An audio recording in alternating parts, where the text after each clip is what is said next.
Vedanta was running from the bulls as he jumped to hide in his chariot. The archers had killed a few of them, but the animals were in such a frenzy that they were difficult to target. Their hard skins were immune to swords as well as jabs from the lances. And just when he saw the fiery bull attacks were beginning to lessen, there came another surprise. A volley of arrows rained down from the top. He was pulled inside instantaneously by the same illiterate soldier. As the arrows hit many of his men who were in the inner circle, he could see the Senapati's body gutted by the attack. He shouted orders, but no one listened. The arrows didn't stop, so he closed his eyes, hiding inside the chariot, praying for himself, whilst he could hear the decimation of his men as they cried out his name. Bodies were collapsing on the ground, the blood splashing around him. The scent of fire, smoke and brimstone engulfed him. The horrific tableau of violence around him reminded him of the wooden figurines of make-believe games from his childhood, when he would senselessly play God and wreak havoc all around.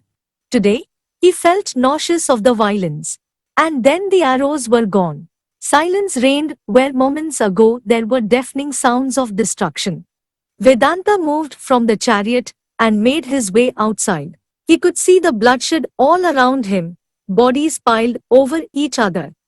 What kind of devil would do such a thing?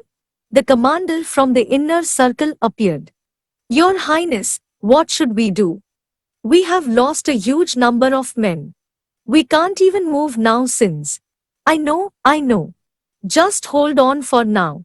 And wait for them to make a move. Yes, Your Highness. As he proceeded to climb back into the chariot, Vedanta noticed that his horse was almost unscathed in the attack. It was clever of his Senapati to have suggested armor for the beast. Kali saw that the army wasn't moving anymore. It had been static for a while. He knew it was the time to seize victory. He congratulated Koko and Vikoko, who stood with the yakshs at the front. Kuvera brought the horses, dressed confoundingly as elephants. Is this what you needed from my horses? We could have brought the big ones and sorted the trouble rather than dressing them this way. The fact that you think that way, mate, is why you are standing here under my command. Kuvera's mouth was agape in.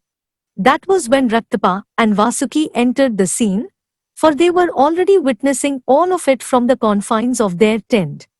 And what do you plan to do, man? They are weak now. Should I just send my men and finish the whole deal instantly? Raktapa scoffed.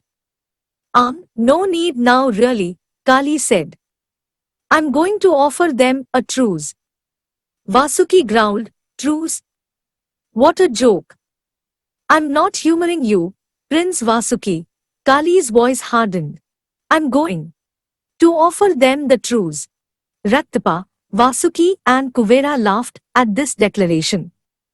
And mind you, boy, how do you plan to move towards that direction and not get killed by Vedanta's soldiers?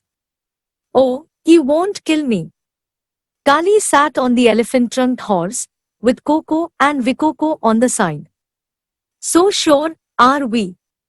Kuvera crooned. I'm not sending my men on this suicide mission, Raktapa announced. No need to, Kali said. I'm only going with my generals. With that ridiculous outfit for your horse, and that absurd plan of yours, we should just find a new commander to aid us in the battles against the Manavs, Vasuki said. Since you are clearly far from suitable for the job. Kali just smiled. There was no use of explaining this. He maneuvered the heavy horse and decided to ride towards Vedanta, when Kuvera's voice reached him. Since you are leaving for your death, would you mind telling us how you were able to cripple the Chakravyuh so that we can use it for our later battles? You hit the heart. He signaled towards the drum beaters, who were sprawled on the ground, dead. Their drummers were how the army was moving. Once the beats were dead, the army was confused.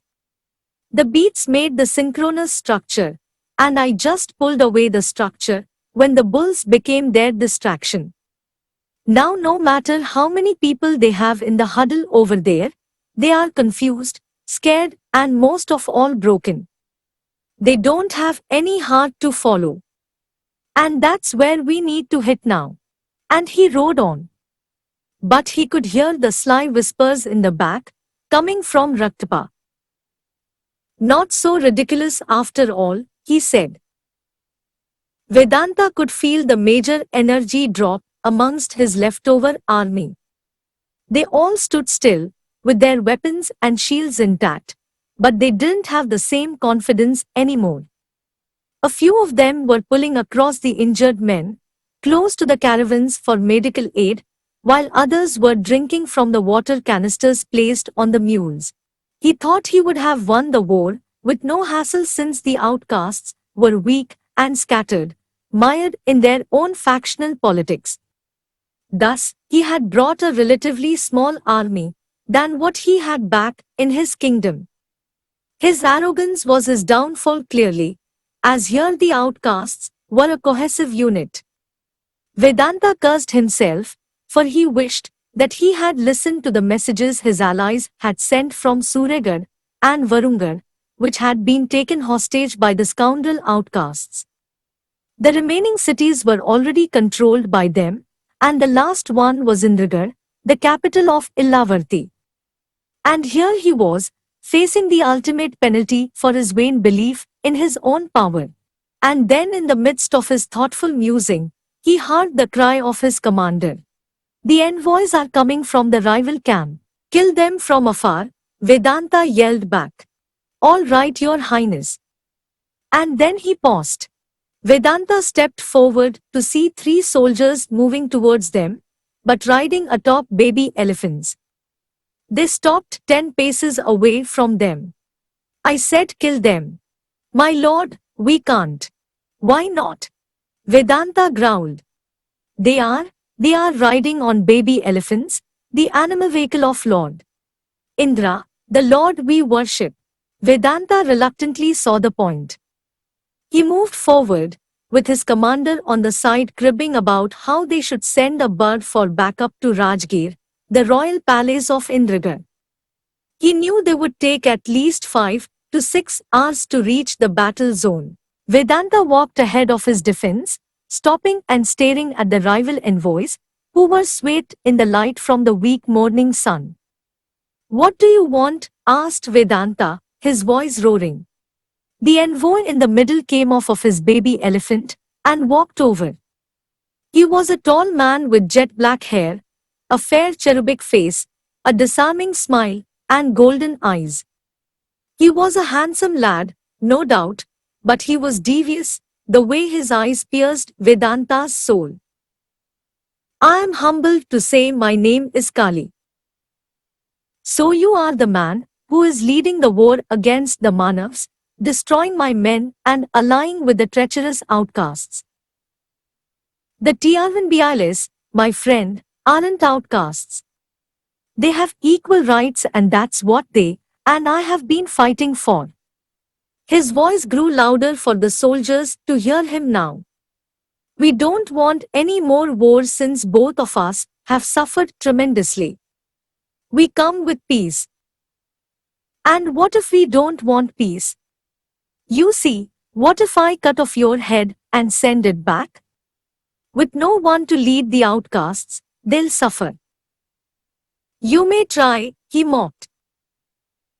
Vedanta gritted his teeth as he pulled out his sword and held it close to Kali's neck when his wrist was held back by his commander.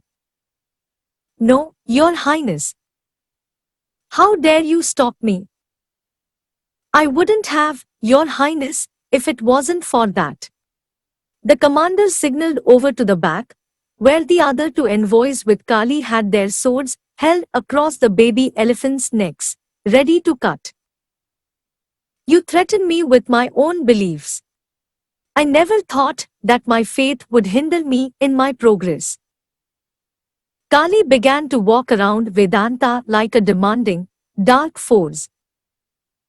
I just wish to have leverage. We protect your interests, and you protect ours. Let's be fair. We have a bigger army than you. He stopped, nose to nose, inches away. Vedanta. We have the Rakshas, the Nagas, and the Yakshas, while your men are depleting in numbers, dehydrated, starving, and in urgent need of medical supplies. You wouldn't stand a chance against us for one more night. Your fort is far from here. Traveling back will only cost you more. That is if we let you travel. Vedanta looked at his men. They all looked convinced about what Kali was saying. He had a magnetic, soft voice, which made even Vedanta melt. Come with us to our tents. We will feed and give you water. I do not wish to hurt you or kill more of your men if you settle it with us. I want to find a middle ground for the city of Indragarh, where a truce can happen between the Tiavanbialis and the Manavs, nothing else. We can do that either by peace or... He narrowed his eyes meaningfully. We can take it from you. But I don't wish to do that. I don't want to kill you. I just want to work with you. You mean you want to take over like a dictator? To rob me of my city? I promise you one thing. You will be the king. Always. We will just be your help, Kali explained. What about the outcasts? Will they agree to this? They already have. We all just want peace. If you remember, you were the one charging at us here, at our safe post. We were just coming to your city for a compromise. Vedanta mused. He was stubborn, almost mulish, but he agreed his entire army was next to nothing against the outcast forces. His death would unleash centrifugal forces in Ilavarti. But to return without honor was also a serious matter, though honor would make sense only in the event of being alive. I want to know all the accords, the rules, the guidelines. We can set up a council meeting for that. The people will be scared. Vedanta noticed Kali didn't have any weapon on him. He had worn flamboyant, multicolored robes with a cloak around the back. His boots were shiny but rugged, and his skin, though perfectly sculpted, had seen the ravages of war. Change is scary but good. Always good. It'll take time for them to settle, but they will, believe me. Vedanta sighed. By the Vajra, I hope I don't regret this. It's not like a deal with the devil. Kali smiled. Vedanta nodded. He would have to find a way some other time to get rid of Kali, perhaps ally with someone. But for now, it was Kali's triumph.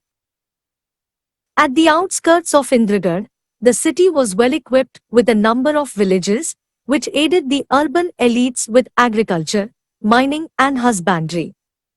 There were long tracts of green fields spread across the general landscape of lush forestry. They had no proper roads like in the city. They didn't have charioteers or horses, but bullock carts, and some of them even traveled on foot. Houses were made of clay. They had their own panchayats and followed the city instructions, but had their own laws passed by the Sarpanch.